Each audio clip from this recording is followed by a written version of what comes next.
All right, Adam, thank you so much for joining us. John, it's a pleasure to be here with you. Oh, the pleasure's mine.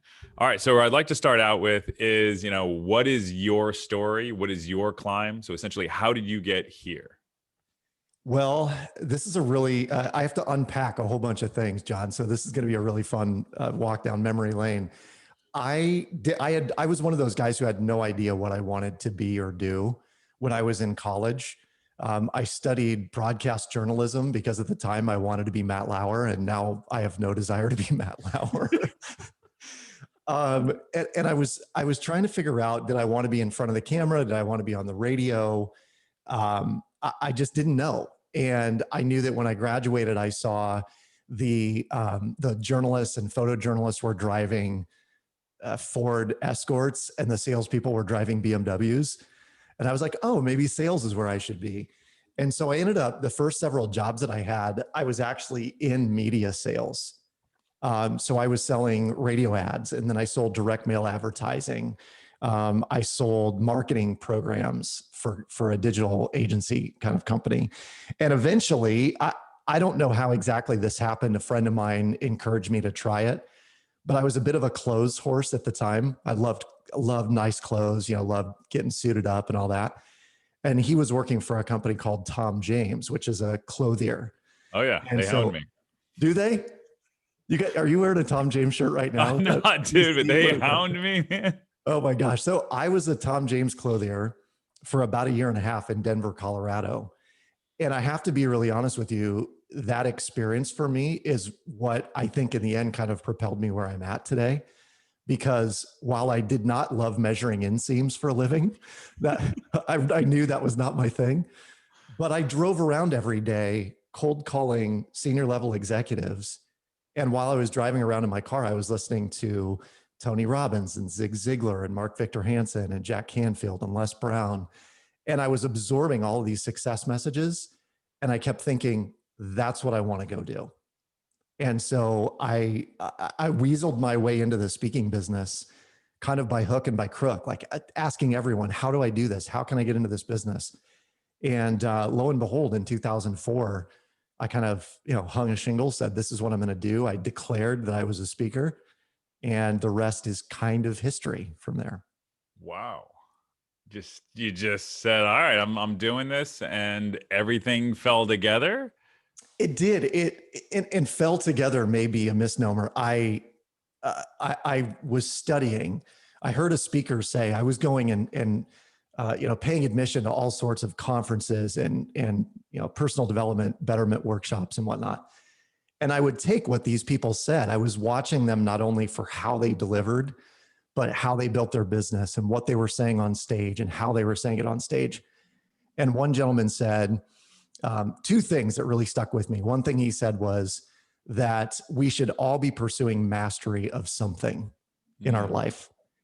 And I thought, okay, I'm really into the mastery of speaking. I want to pursue that wholeheartedly.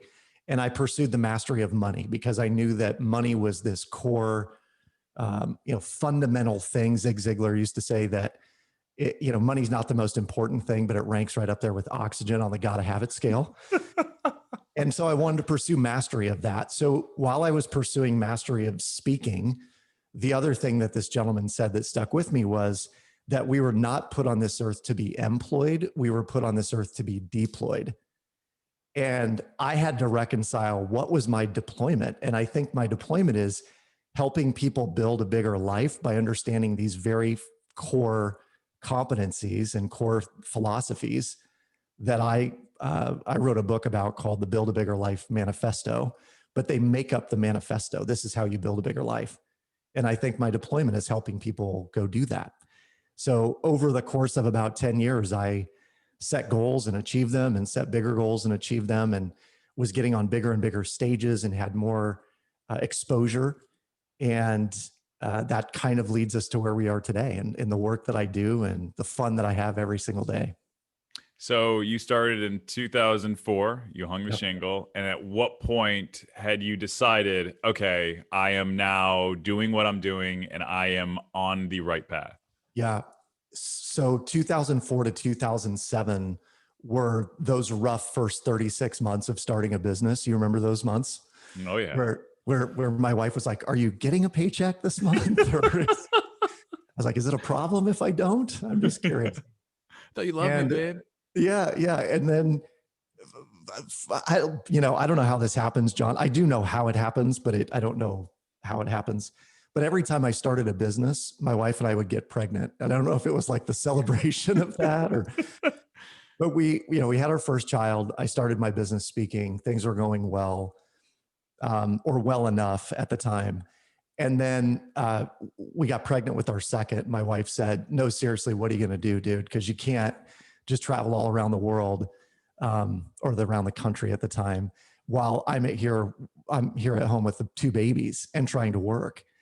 And so I called a friend of mine who was also in the speaking business, and I just said, "I've got to figure out what I'm going to do." And he at the time said, "There are guys making $100,000 a year falling out of bed at 10 a.m. in the mortgage business. You should really look at this." And I ended up becoming a wholesaler in the mortgage industry in about 2006, I guess it was. So it was in the first 24 months of really hanging a shingle as a speaker, but I needed something that kept me home and was consistent. And I did that for 2 years. And in that amount of time, John, I learned a ton about money. And that's really where the mastery of money for me kicked in, was I started learning about mortgages and debt and credit reports and, how to leverage money well. And I opened my own mortgage brokerage in 2007. And I did it with this deep hearted desire that I wanted to better people financially when they were done with me than when they started, that they were in a better position once we were done. And it worked really well. And I had a great run from 2007 to 2010 in the pit of the subprime mortgage crisis. But I was helping people and it felt really good.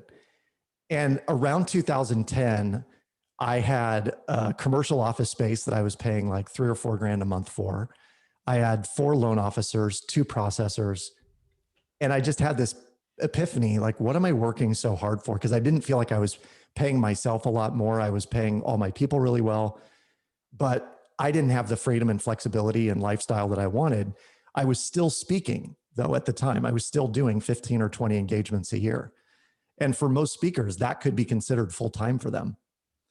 And I remember driving to work one day and I thought, if I put as much energy into speaking right now as I have been in the mortgage business, I would probably be busy, busier than I care to be. And that was 2010. And in 2012, I did 50 engagements that year. 2013, I did 60, and 2014 was my biggest year ever. I did 75 engagements. I was on the road about probably 160 days that year. And so that's how it all kind of escalated up. And in the speaking world, as you know, you begin to charge more for your time, so you can kind of scale back on the events that you're doing and still make more and have as much freedom and flexibility as you want. And that, for me, that was like 2015 to 2020, or 2019, I should say. 2020 kind of went off the rails, but that's, those 4 or 5 years were just they were awesome for the speaking world. So what'd you do with the business, the mortgage business? So I ended up selling it to one of my loan officers. He bought it out for me on contract, and it worked out really well. We had a number of loans in the process. I said, "Pay me out on these, pay me out on a percentage of yours, and the name is yours. I'm gonna extricate myself from the lease," which I did. And candidly, John, one of the things I thought was, can you imagine the size of house I could buy if I was putting $3,000 or $4,000 a month in a home? Oh, dude. So we, my wife and I started shopping. We found a house that we could grow into, which now we live in. We've been here for 10 years and just finished the basement. And it's this is my home studio, and I've got the lair downstairs. Every guy wants a lair, so we built a lair this year. So this has kind of been the place where the empire was built, if you will. Right on. Yeah. Now, when you decided to, all right, I'm selling the business, you're going to double down and apply as much as you were in the mortgage space to your speaking. What did that look like? Essentially, your curriculum of work or your agenda. Like, how did you go about that? Yep. So at the time, my topic, I was pretty narrow focused on what I was talking about because I had been in the mortgage business and because I knew a fair amount about money at the time. And I realized so many people were hurting financially. I mean, that's what I really got out of the mortgage business was just how many people were in credit card debt and tons of consumer debt. Their car loans were eating them alive. Their mortgage was too high. So I wrote a book called Winning the Money Game with a business partner of mine by the name of Chad Carden. And Chad and I, we wrote this book together. We self-published it, not knowing anything about self-publishing or writing books or any of that. It was like, well, if we did know what to do, what would we do? And that was kind of our ongoing question. He's like, I don't know what to do, dude. I don't either. Well, if we did know, what should we do? And then we would go do that.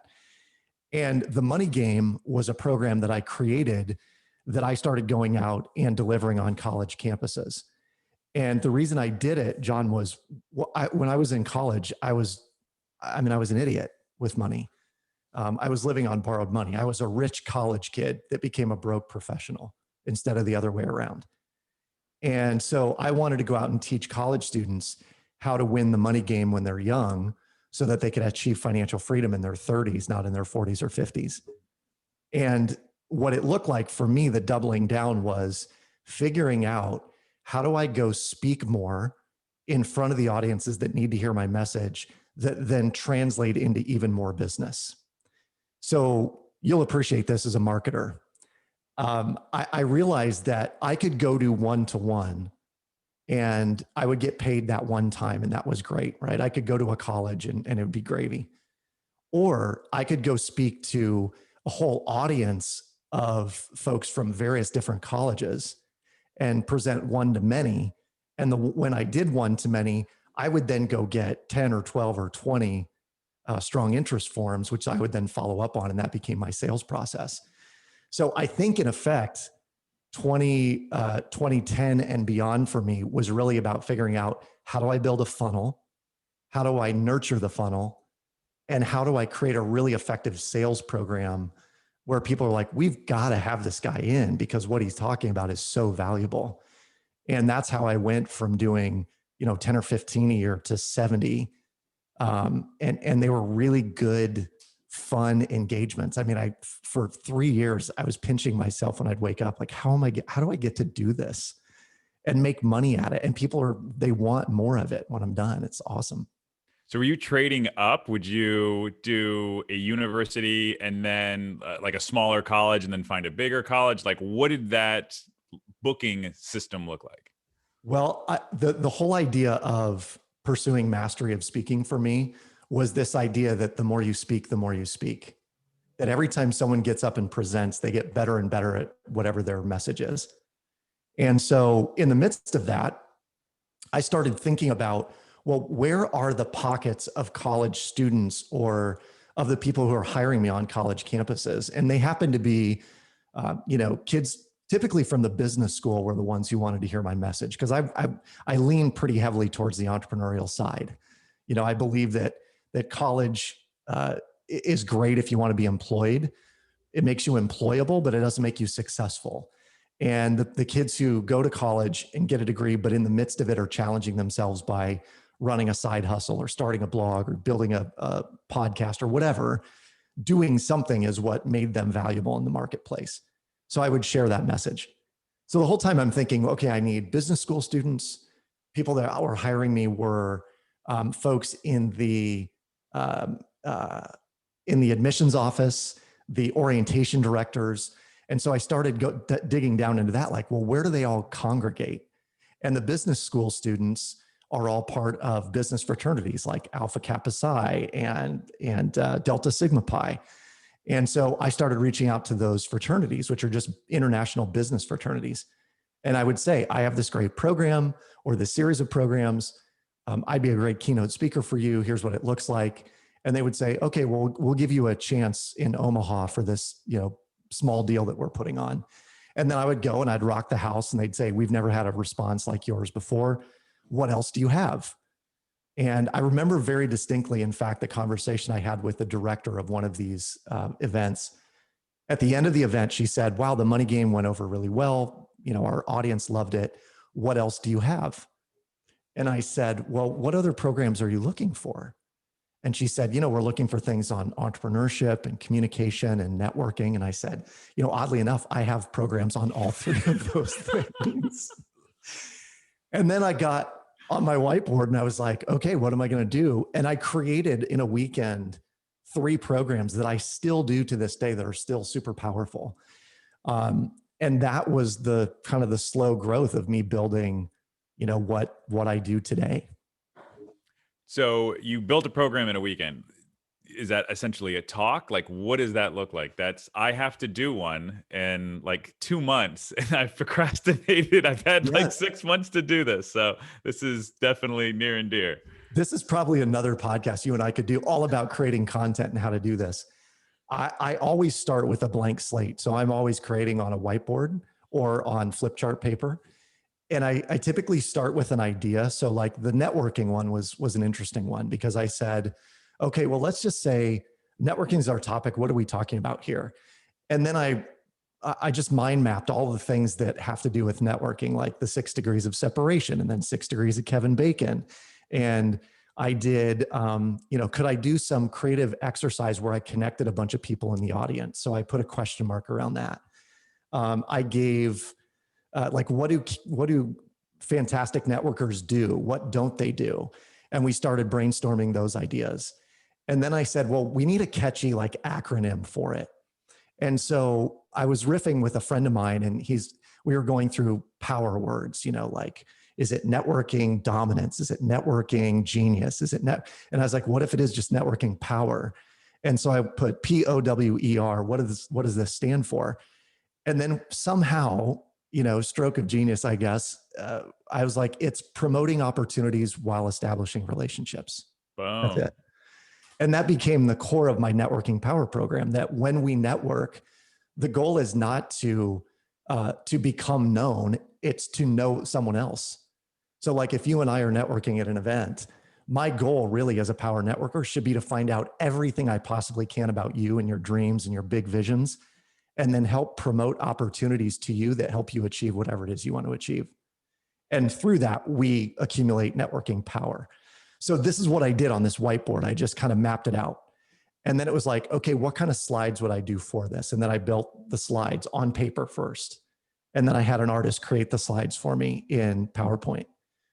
And that's typically how I build any kind of content, is just like, let's throw it up on a board, whiteboard it, mind map it, outline it all, build the slide deck, have someone create the slide deck that's more talented than I creatively, and then let's go deliver it and hone the stories and all that. Wow. Yeah.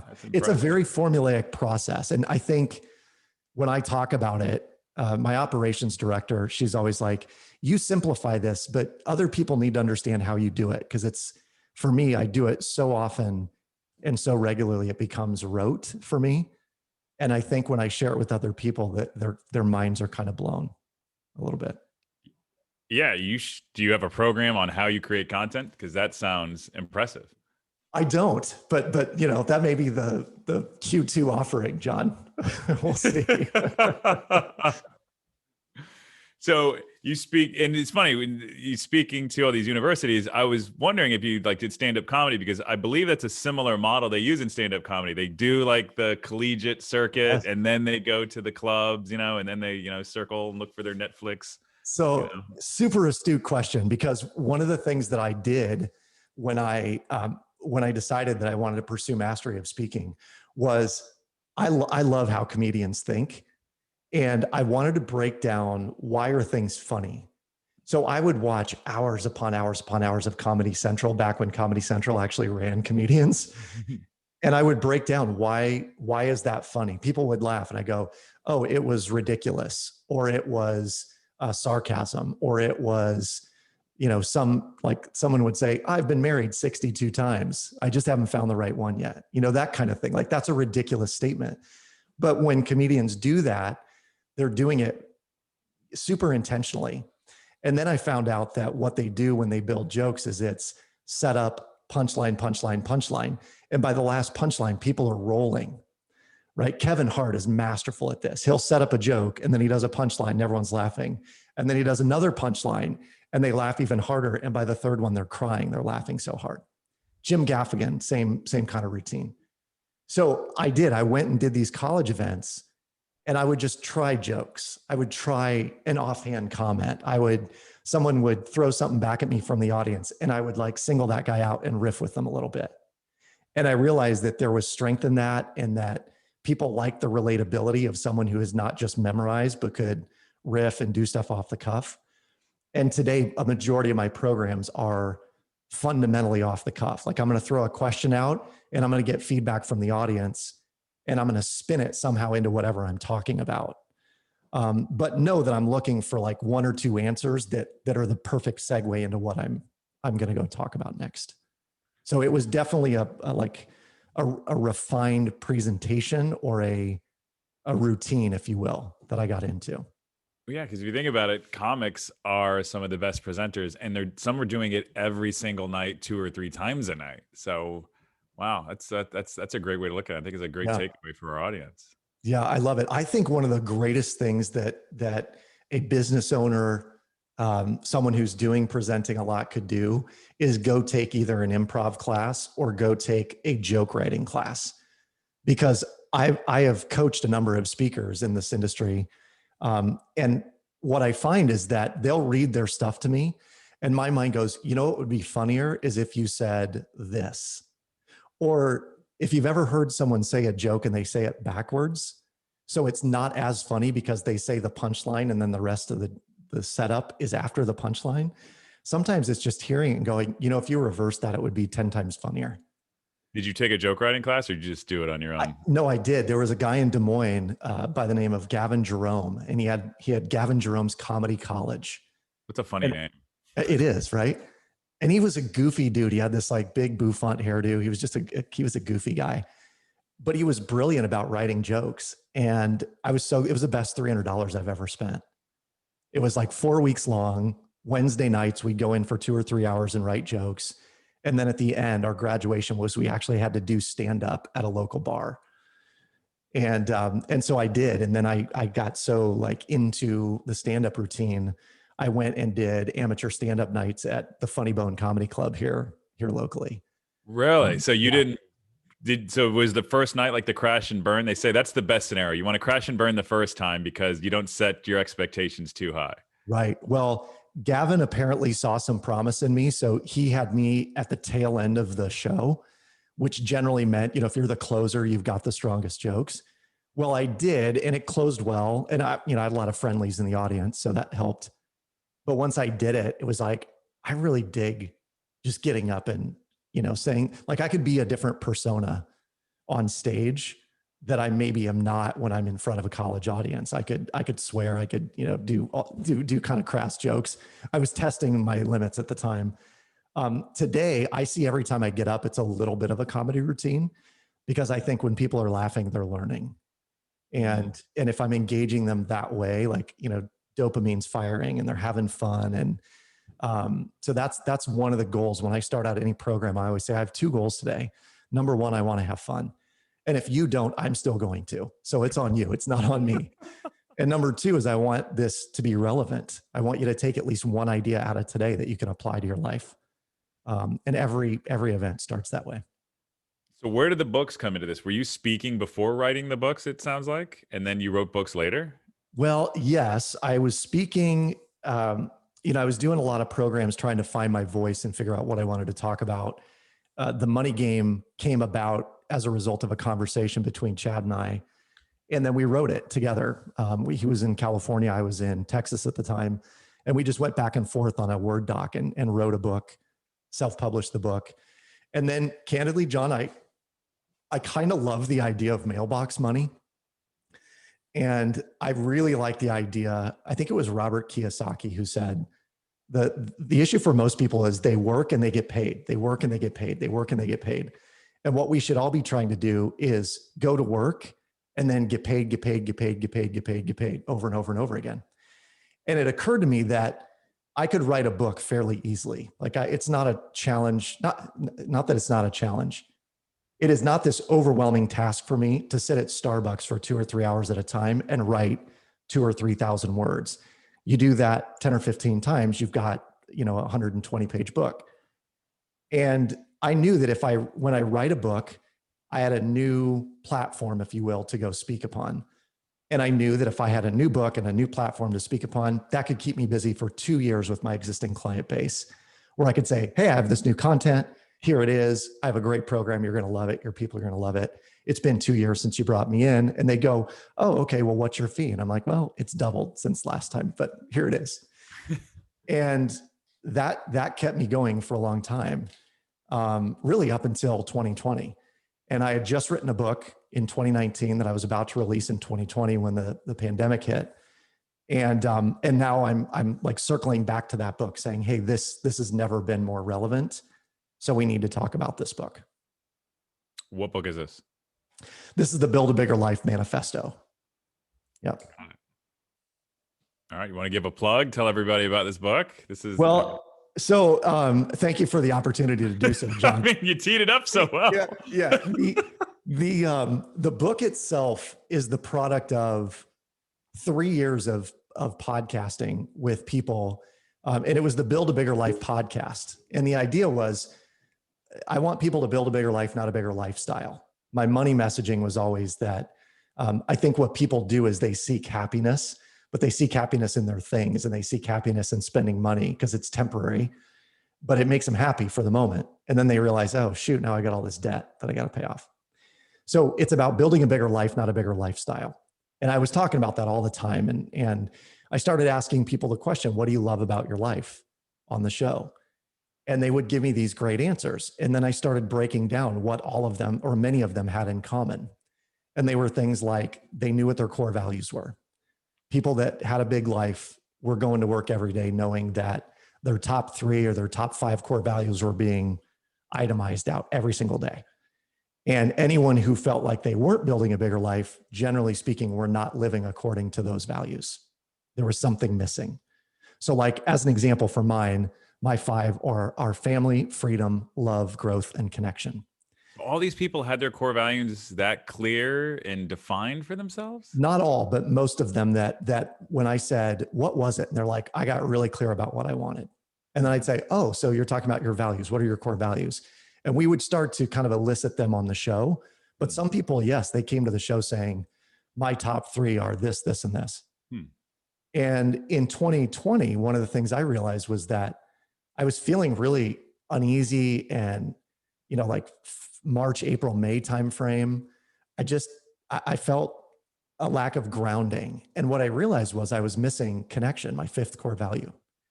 That connection for me is about sitting at Starbucks or sitting at Panera across the table from somebody like you, and, us shaking hands and tell me about yourself and what's going on in your life. And I wasn't getting that. I was doing some Zoom chats and Zoom meetings, but it's not the same.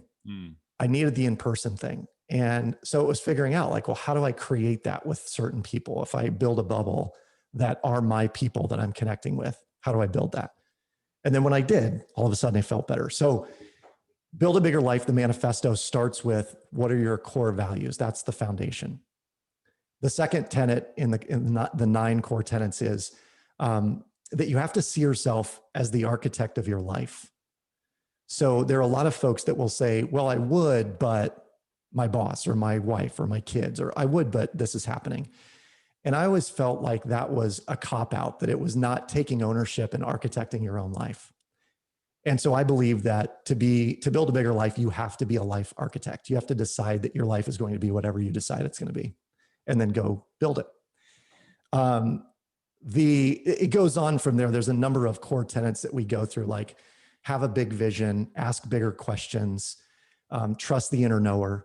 And this one's an interesting one, John. It basically says that our heart knows what we want, but our head will justify that makes sense or this doesn't. Like if I said, well, what I really want to do is I'm going to go live in Italy for 6 months or a year.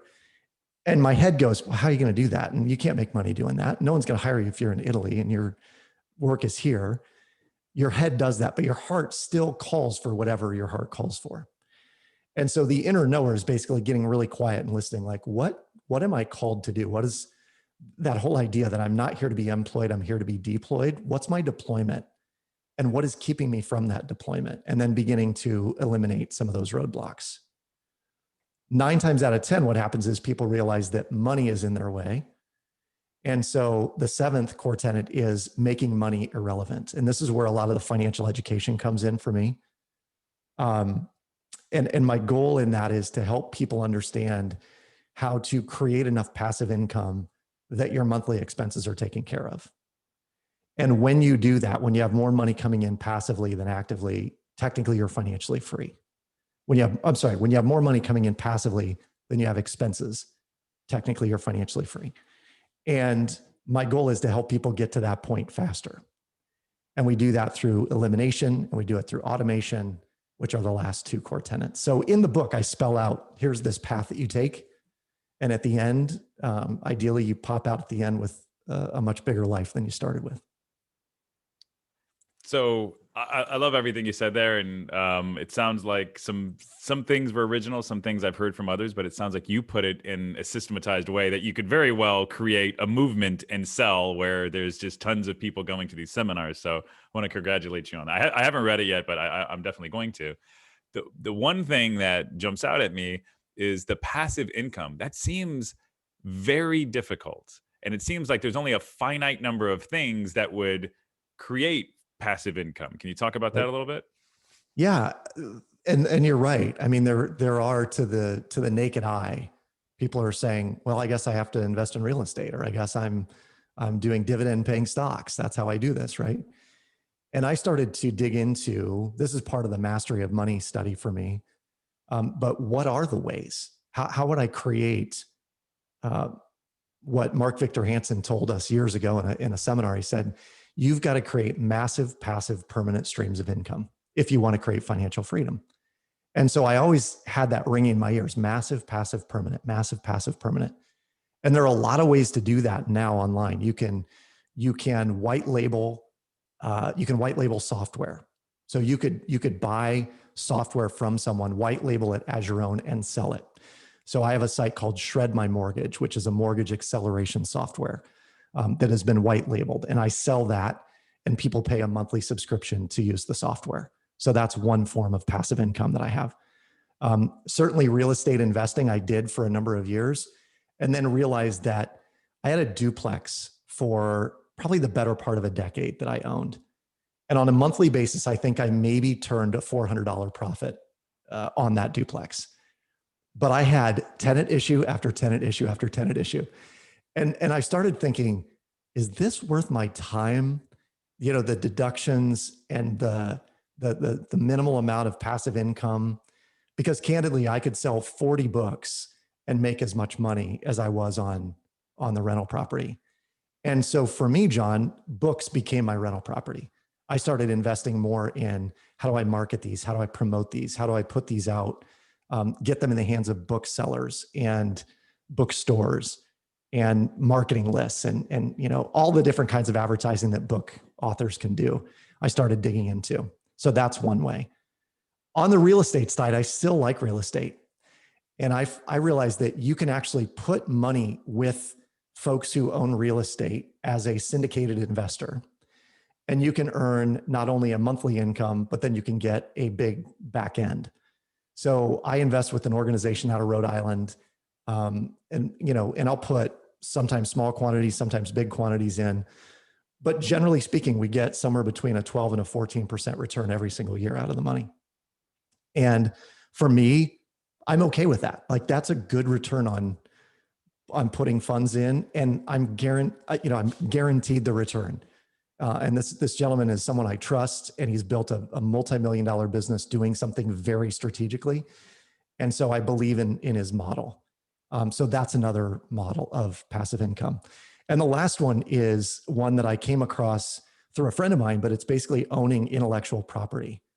You may know of Mike Michalowicz. Do you know Mike, the Profit First and Fix This Next? And Yeah, I've heard of. Entrepreneur. Yeah. So the way he built his business is he would write a book, but he would sell the intellectual property rights to someone else. And so the book, he just wanted to be an author and a storyteller, but he knew that every book that he wrote would have a consulting business on the back end of it. he would sell the intellectual property rights to someone else. And then they would turn around and sell the coaching or consulting packages, and he would make a return on that money. So I had the opportunity to buy into one of the businesses that Mike sold. It's run by someone else, but I receive an annual recurring revenue on that. So some of this is, when I talk about passive income, it's really about where are you deploying money? And I think there is a mindset shift, certainly that business owners need to have, that if you are keeping all of your wealth in your business, it may not be the best bet. We have to figure out a way to extract some of the wealth from our business and plug it into vehicles that make passive income on a regular basis. And so I think I've just had my antenna up for opportunities like that. And it's astounding how many there are. I mean, there are countless. If you have 6 figures, John, I'll tell you where to put it. You'll make 20 grand a year, easy. Okay. All right. We'll take that offline. So a large part of our audience is agency owners, right? And you just said something that's intriguing. And I've heard this, that the hardest thing to do is extract wealth out of your business. Yep. So would you agree in adding more capital into your business to invest, or looking for ways to, pull money out of it, sell shares rather than buy more out insofar as like a business partner? Can you speak about that somewhat? I think that, and I can only speak from my own experience on this, John. I think generally speaking, and I did this the first few years of my business, I got used to the income that I was making and my lifestyle. It's Parkinson's law, right? Your expenses will always rise to meet income. So my expenses went up. I bought a nice car, and we got a new house, and we had to furnish the house, and we did all these things. And I started realizing in more of my study that, and this is going to sound like a kind of a duh statement, but it's not how much you make, it's how much of what you make you keep that will help you win the game. And if there is none left over at the end of the month, then we are constantly eating what we kill over and over and over again. So we have to play great offense in the sense that we're always expanding our business, but we also have to play great defense. And great defense means we are looking at some of the things that are like, well, that's superfluous spending. Why are we doing that? Let's cut that out. And I maintain that agency owners every year need to do a budget audit and just say, what are we spending money on right now that we didn't get anything out of this year? And we all have it, right? Like you have subscriptions that are hitting your credit card every month, and it's like, well, yeah, it's $20 or it's $100 or whatever it is. We all have them. Some of them have an ROI. Some of them are purely done out of habit. And we have to get really intentional about whatever we're investing in our business is generating an ROI. I heard it put this way this last year, which I thought was really great. You can't have flabby finances. You know what I mean? Yeah. You can't have flabby finances, especially when in the last year, there were companies from an agency perspective that were like, we're just not really sure about advertising right now. We're going to cut back, or Facebook ads got so expensive, we're just going to push pause. So then agencies are like, well, shoot, what do we do we have all these expenses we have to cover. So you can't have flabby finances. And I think that's one of the keys is, and it goes back to Mike's book, Profit First. The whole premise of having a business is to make profit. And so that ought to be the very first thing that we take off the table is what we want what we want for profit. And then the decision is, when we take that money off the table as profit, what do we do with it? How are we deploying it? If it's just going to our lifestyle, that's not a great deployment. So this was my mindset and where my wife and I have kind of taken things financially. I made the comment to her one time, wouldn't it be great if we lived on 30% of our income and put away 70%? And she was like, yeah, that'd be great. Not going to happen. And then I started figuring out ways like Shred My Mortgage, how to blast away all of our debt. And when you don't have the largest payment in your house, for us, it was like $1,800 a month was our mortgage payment. But we had some extra discretionary funds that were sitting in savings accounts, and it was going to investments, and some were good and some were bad. And then I'm doing the math like, well, what if we did just blast away the mortgage? We could get it done in 3 years, 3.5 years. Then you got an extra $2,000 a month that you can play with. Your expenses are less. We have a whole, litany of options now that we didn't have before. So in effect, we got to a point, right now we live on about 40% of what we make. And 60% goes into other investments to make up the 40%, if that makes sense. So it's like, how do I take the 60% that I'm not using and invest it in a way that covers the 40% we need to live every single month? Do you have like some giant 401k, the old school way? Is it more risky? Can you speak about that? Yeah, it's a mixture. So we have, my wife's got a 403B plan through her employer. And it's grown and done nicely. It's it's a TIAA CREF account, which it's a great company. And for us, I look at that as our stable, safe, secure future money. Then I tend to dabble a little bit. So I have some trading accounts that are more stock heavy, and I have money in Bitcoin. And for me, Bitcoin is just digital gold. Like I'm holding it as a hedge against currency. And knock on wood, it's been a really solid growth year. And then the other two ways, in the midst of paying off the mortgage, one of the things that I realized is that the equity in your home has no internal rate of return. It's good. Like your home is going to appreciate 3% or 5%, depending on where you live, no matter if you owe 100% or 10% on the house. So we paid off our home, and actually we did it twice in the last 10 years, because we would pay it off and then I'd leverage it and we'd invest in something and then I'd pay it off again. And what I realized is I wanted to build a bank of money that was available to me at any given point in time, and I could leverage it over and over and over again. And I read a book called Becoming Your Own Banker by a guy named R. Nelson Nash.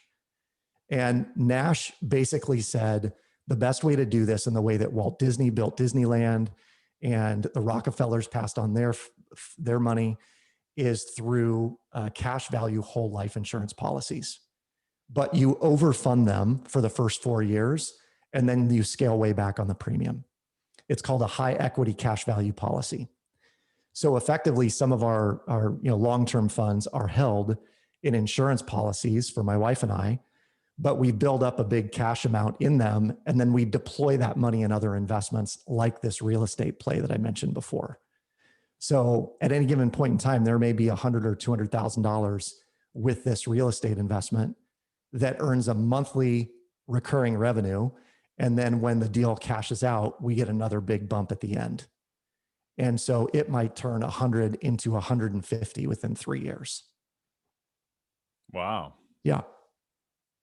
And the life insurance, I've heard of this. I'm not too familiar. You have access to that capital at any time you want? Anytime you want. You can borrow it out.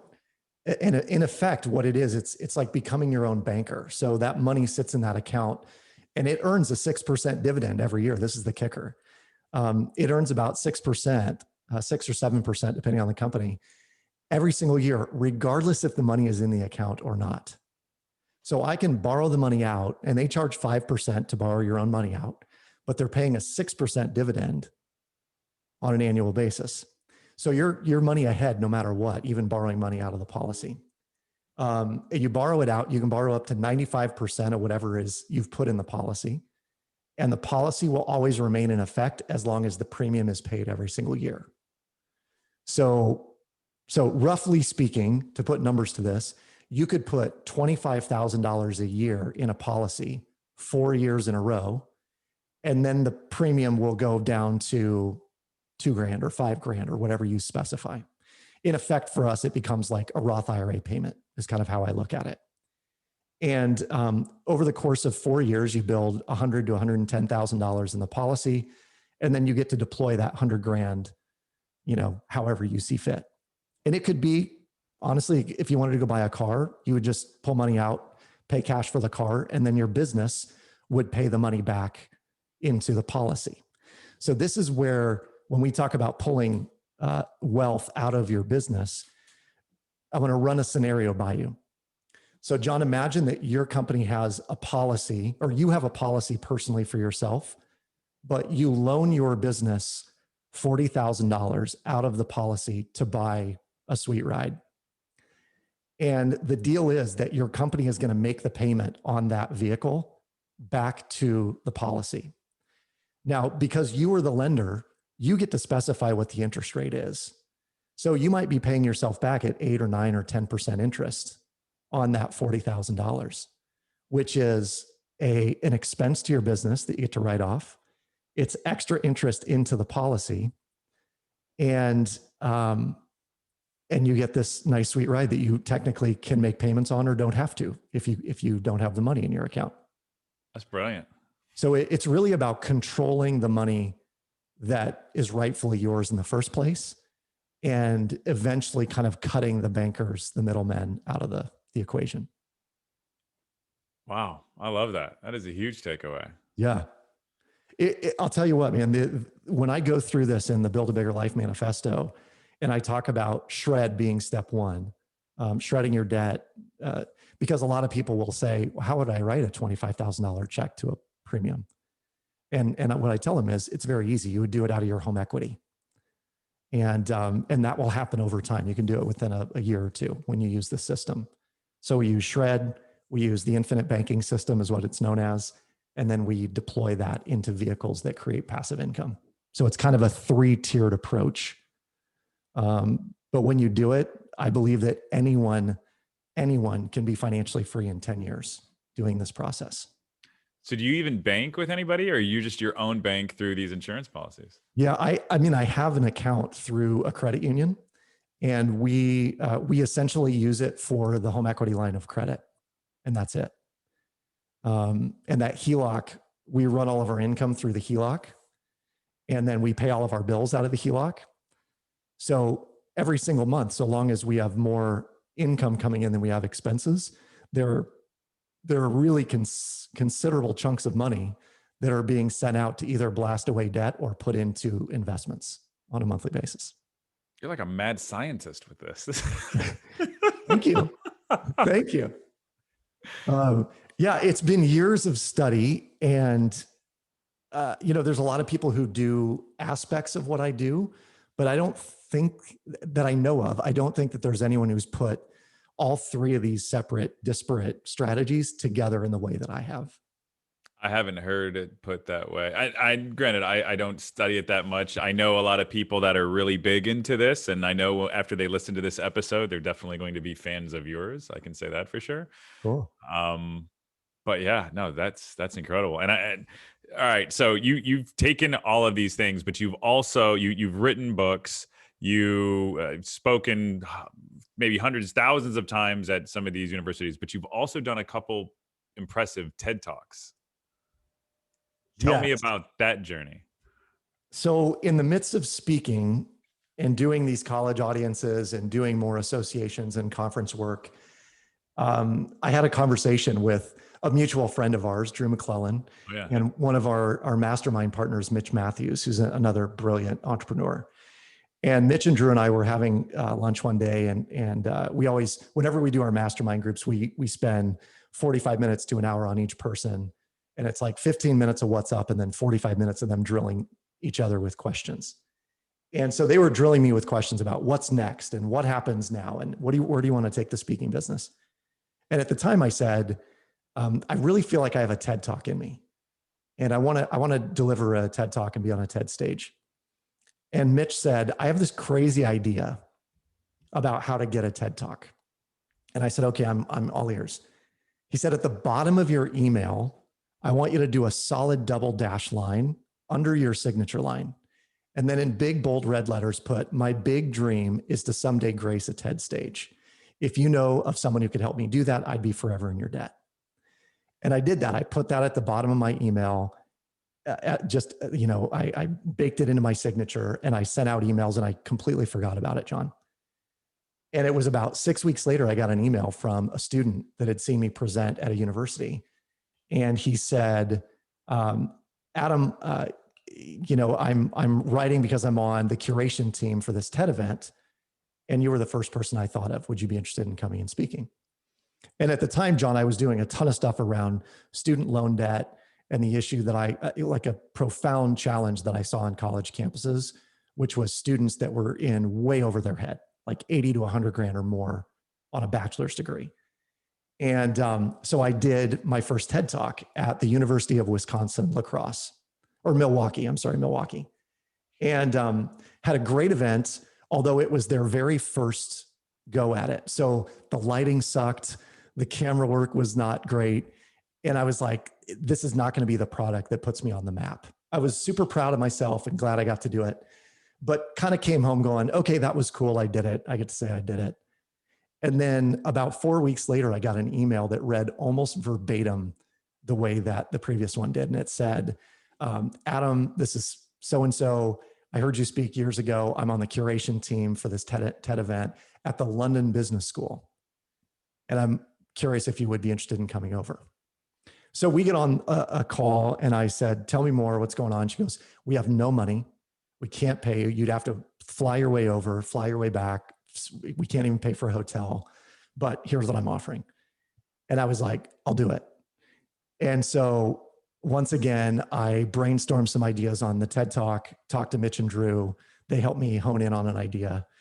And I watched dozens upon dozens of TED Talks, John, and broke them down. Like, why was that good? And why did that have millions of views? And what was it about Sir Ken Robinson and how he delivers that makes him so effective?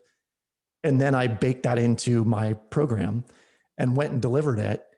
And lo and behold, that one went viral. And it's got like 5.6 million views today. Right on. I love the study process that you put in between your work. Like, you studied to be a speaker, you looked at comedy, you studied all these TED Talks. I don't believe enough people take the time to do that. And how do you do that? You just put it into a list? Like, how do you take your notes and put those into practice? You know, on the TED front, something occurred to me, and I think it was in a book I read that said, if you're studying speakers, watch and listen the first go round, just listen the second go round, don't watch, and just watch on the third go round. And so when we watch and listen, it's like, where are the moments where there was a lot of impact and why? When I was listening for inflection, pauses. Where did they have lots of emotion in their voice, and where did they get really poignant? And I started paying attention to that, because a great speech is as much about the quiet as it is about the noise. And then I watched them. And the thing with Sir Ken Robinson, and why I bring him up, he's one of my favorite TED speakers of all time, but I believe that he suffered from polio or something. He has one side of his body that I think is slightly paralyzed. He doesn't move. He is in the exact same spot the entire time he's on the TED stage. And yet his programs are so completely moving that I wanted to figure out, why was that? And so, I broke his talk down, and I broke down Simon Sinek, which, that's one of the most viewed TED Talks of all time. And I think his was pure content. Like, it was just a brilliant idea, brilliantly told. And that's what I was trying to convey. So that's what I encourage people to do. If you're doing the study, watch and listen, then just listen, then just watch. How much time did it take you to put together your talks? This is another adage in the speaking world, that if you're going to speak for an hour, you should probably prep for like 10 minutes beforehand. And if you're going to speak for 10 minutes, you should probably prep for 10 hours beforehand. So the TED Talk for me was the most excruciatingly painful prep process, because I was going into great detail on every word choice, every sentence structure, where jokes were, how jokes were going to be told. And then it was the memorization of that, because when you're on the stage, you really do need to have it memorized. So it was a long process. I mean, I dare say I probably spent 200 hours. Wow. Writing, crafting, honing, delivering, practicing. Yeah, it was wild. 200 hours. That is an incredible amount of time. Now, but here's the deal. I did the TED Talk, not knowing if it would go viral or not, but I was very pleased with my own performance. And it was a great topic. The topic was, I played a game of Monopoly with my children with real cash. So we played a $10,000 cash game of Monopoly. And it was all about how money is abstract in our lives. today I could Venmo you money and it doesn't feel like it feels like I've had 3 keystrokes. I've hit a button on my phone. That's it. We have a hard time handing over a $50 bill, but we'll click one click ship on Amazon for $47 and not think twice about it. That's the abstraction of money. And that's what it was all about. Like, how are we raising kids in an environment where money is abstract? And it went viral.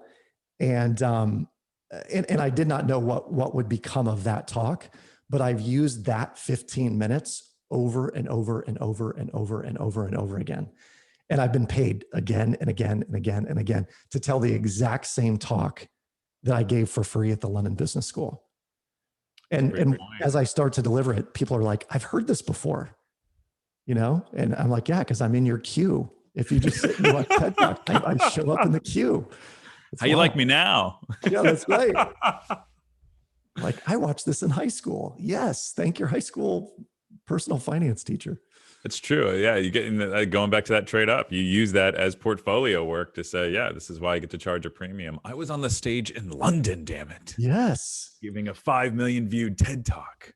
Well, and the reality is that the work that you're doing, the work that all your agency owners do, every time they do something, that thing that they've done, be it it's a campaign they've launched that's been successful, or it's marketing copy they've written that just is lights out. That is a body of work that you can go back to again and again. And I think that sometimes we throw away what we do. And you talked about me doing the research and copious study and all that. Part of the reason I do that is I know that when I build the networking power program, I'm going to make hundreds of thousands of dollars on that program. And so I'm willing to spend hundreds of hours on it because I know that if I nail it, and audiences are like, that was the most fun I've ever had in 2 hours time, I'm going to get booked again and again and again. So I'm willing to put in the time on it because I know that body of work I can use over and over and over again. So let's say that there's an agency that wants to build a similar content program that you've created. Like, what would that look like for them? Well, I'm going to riff on this with you. Let's do it. Up top of my head, if an agency said, and I'll give you kind of a prime example. I'm working with a client right now that is in the construction industry. So very specific niche. And they have recruitment issues. They have no idea how to recruit for all the jobs that they're going to have available. And it's a growing firm, and they need very, specific talent. They need operators. They need folks who understand GPS on bulldozers and things like this, And today in a meeting, I said, guys, on a scale of 1 to 10, where are we at on recruitment needs? Like 10 is the house is burning down. We have to have more people. And 1 is we have plenty of time. And one dude says 12, one dude says 9 or 10. And I was like, where's our recruitment strategy? And they were like, well, we're calling all these people. And I said, are there Facebook pixels on the site? Can we retarget? Are we doing any kind of referral campaign, like a $500 bonus to anyone who brings a buddy in this week? What are all the different ways we can do that?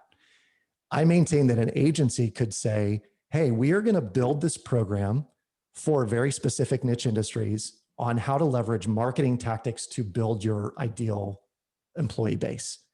And if you built that product and you had a company like this, and it was step by step, like it's a 6-module program, here's how we lead you through it.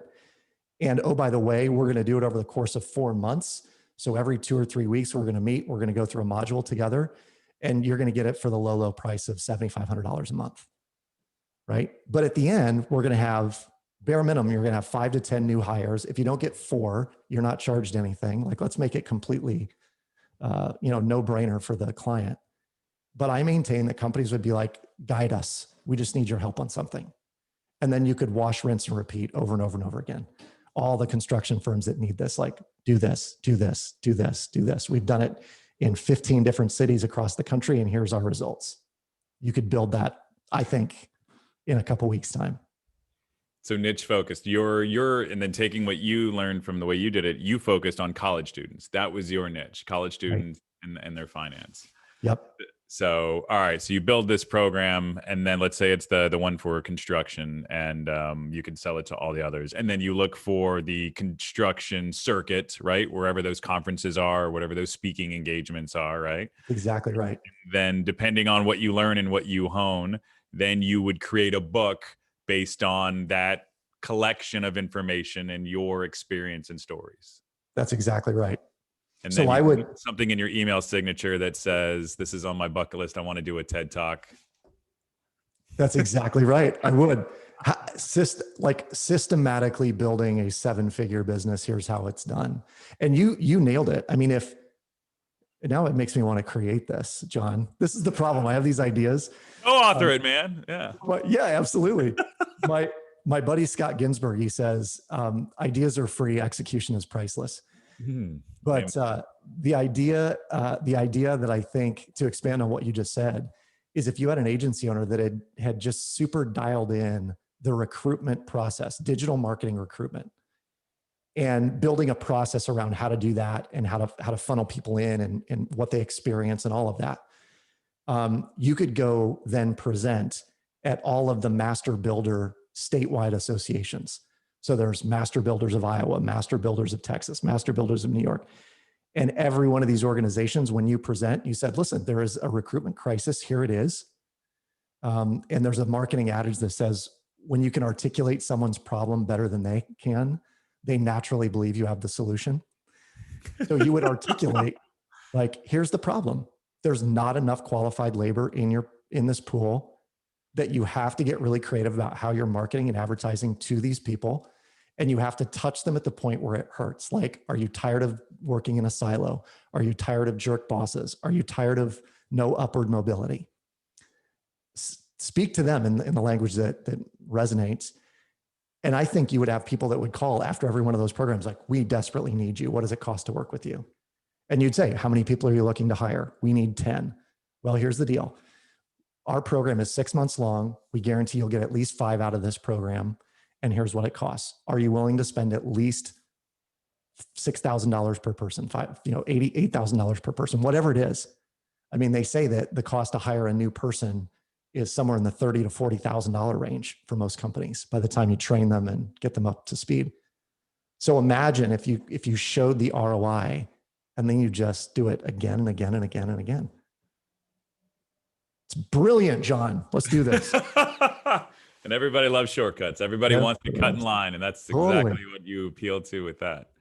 All right, I love that. And all right, so talking about your content creation, it sounds like, I got to say, I believe you would fall into the talented, skilled executioner, because it sounds like you can take your ideas and you're very confidently moving those to paper or publish, and then you can move forward. I'd say you're in like the 2 percentile, maybe 3 percentile of creators. Am I wrong in saying that? Ish. I would say that my ace in the hole is my right-hand person. Her name is Molly Rose Speed. And Molly Rose and I make a great team. So have you heard of the book Rocket Fuel? Gino Wickman, who wrote Traction, wrote a follow-up book called Rocket Fuel. And basically it says, there is the kind of the idea person, and there is the implementer. All right, the visionary and the executioner is. That's right. Yeah. So I'm more of a visionary. I have these ideas like we just talked through, and the way my process would likely work is I would call Molly Rose and I'd say, I have this crazy idea, and I'd riff it. I'd write it out on the whiteboard and I'd say, what do you think of this? And she'd go, I can build that and that. We need to do this. I need to find someone to do this, and we can have this done next week. And she goes and loves this, John. She loves going and locking herself in a room with a pot of coffee and her dog at her feet. And she will nail the website, the funnel, the email. She'll basically build the bones of the email structure, and then I have to fill it in. I write it. So we know, the two of us together, I'm the creator and she's the builder. And that is, for me, the secret sauce. Is when you said kind of a master executioner, my wife would be like, no, you're wrong. That is not him. Because I have lots of unfinished projects. But what I do have is really good people close by.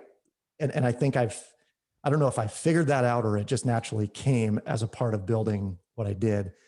but to have people around that are really good at the things I'm not. And I know my limitations. I should not be doing video editing. Where'd you find Molly? Like, how do you find a Molly? Well, so believe it or not, Molly Rose has she has a VA academy. She now teaches virtual assistants to do what she did for me. Wow. And the way I found her was she came to a conference that I used to put on for college students. And when I met her, she was a recent grad in a dead end job in a hospital, looking at the same spreadsheet day after day after day, hating her life. And she said, I'm so miserable. This is not what I had in mind when I got my degree. And I just said, what do you want to do? And she said, I just want to help people. I want to, build things. I want to help entrepreneurs change the world. And I was like, have you ever thought about being a VA? And how much do you need to make? And she's like, my take home's like $3,200 a month from the hospital. And I said, so all you need are 4 clients willing to pay you $1,000 a month, and you've covered it, right? She's like, I don't even know where I'd get 4 clients at $1,000 a month. And then I said, well, I'll be one. My friend Tim will be one. I recruited a couple other speakers who hired her. And within, a few weeks, she was running point on a number of our projects. And then slowly but surely, I just sort of enveloped her into my business, and she became my right-hand person. So she gets a monthly amount from me, and then she gets 10% of everything I book. Right. And she's the one who handles all the invoicing and collections. She negotiates fees now, which is great because I am terrible at negotiating with myself, John. Because I'll be like, oh, you're a nonprofit, I'll give you a discount, despite the fact they don't need it. You know what I mean? Yeah, that's awkward. That's why, it's sports or athletes and movie stars or rock stars. You got to have your agent. If you don't have your agent, you're always going to undervalue yourself, unless you're Mick Jagger, apparently. Yes, indeed. So she runs the Academy for Virtual Assistants. She has placed a number of her virtual assistants within agencies and helping agencies. And she teaches them everything that she does to help me, which includes how we use Asana, how we use Voxer, how she goes through my email and sorts and sifts it on a daily basis. How we follow up, what our call cadence is, all of that stuff. Right on. Now, what about editing? Like, so when you're writing a book, what does your editor look like? Does she do that as well? She does not do that. She is the first to say she is not a great editor.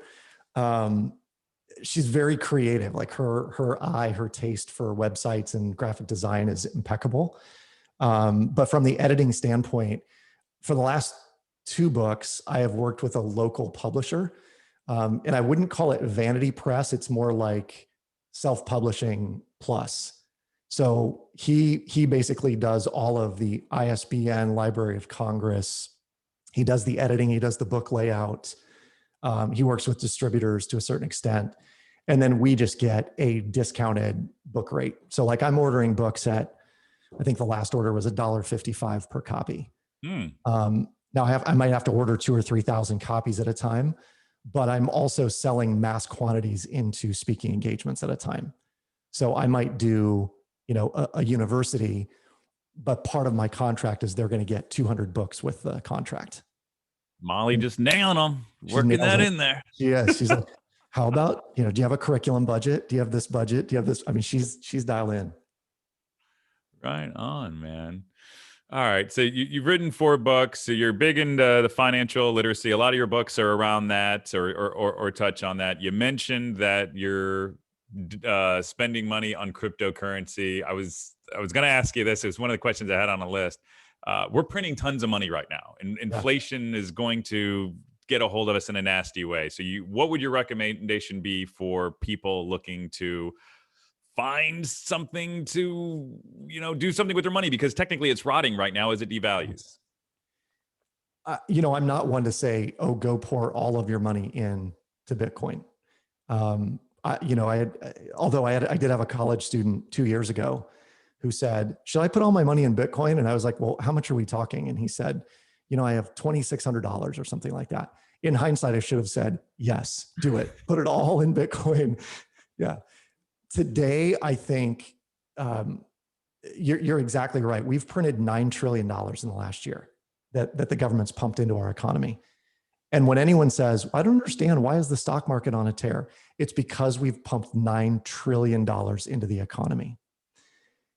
I don't know that the gravy train will stop necessarily. I think that the Fed has essentially hinted at the fact that they are going to keep interest rates low and they're going to keep the housing market as robust as humanly possible, because that is sort of a primary, a leading indicator of how we're doing economically as a society. That being said, there is this massive lagging indicator, John, of how many millions of people have not made a mortgage payment since March. And last time I heard, Wells Fargo had 6 million mortgages that have not been paid in 9 months. So you get to that point, it's like that could tip the scales one way or the other real quick. They will do whatever they can to make sure that that is not a major market event. That being said, I can see us having a correction. And so Warren Buffett is famous for saying that when gold is falling from the skies, you can either go out and collect it in a wheelbarrow or a thimble. And I think that the smart money right now is having cash and having cash on the sidelines for when there is a market event. Now, that market event might be, we do have this rash of foreclosures, and Wells Fargo stock takes a major hit and goes back to $12 a share like it did in 2011. At that time, I'd say go all in. Like, go all in on something that is likely going to come back. I think Bitcoin, in my opinion, is actually a safe haven investment right now. It was meant to be a currency, meaning like we're going to transfer money in and out of Bitcoin. And today it's really more of an asset class. And I think what tipped the scales in favor of it being asset over currency is when you add massive hedge funds and insurance companies pouring money in, like Mass Mutual, one of the oldest, longest standing life insurance companies in the country, put $100 million into Bitcoin. When they do that, that's an investment. And they are playing the long game on that. I think they bought when it was $20,000 a coin. It's today $37,000. I tend to agree with some of the prognosticators that say this is going to be on a tear. It'll go to 100,000. So a good friend of mine is a financial advisor, and he said, Adam, what did you spend on your very first computer? And I said, I don't know, $2,500, and it probably had the same computing power as my Ember mug, my heated coffee mug. He said, you need to buy $2,500 worth of Bitcoin. And I did when it was $7,000 a coin. And so, today it's $37,000 a coin. And what I'm doing now is putting in,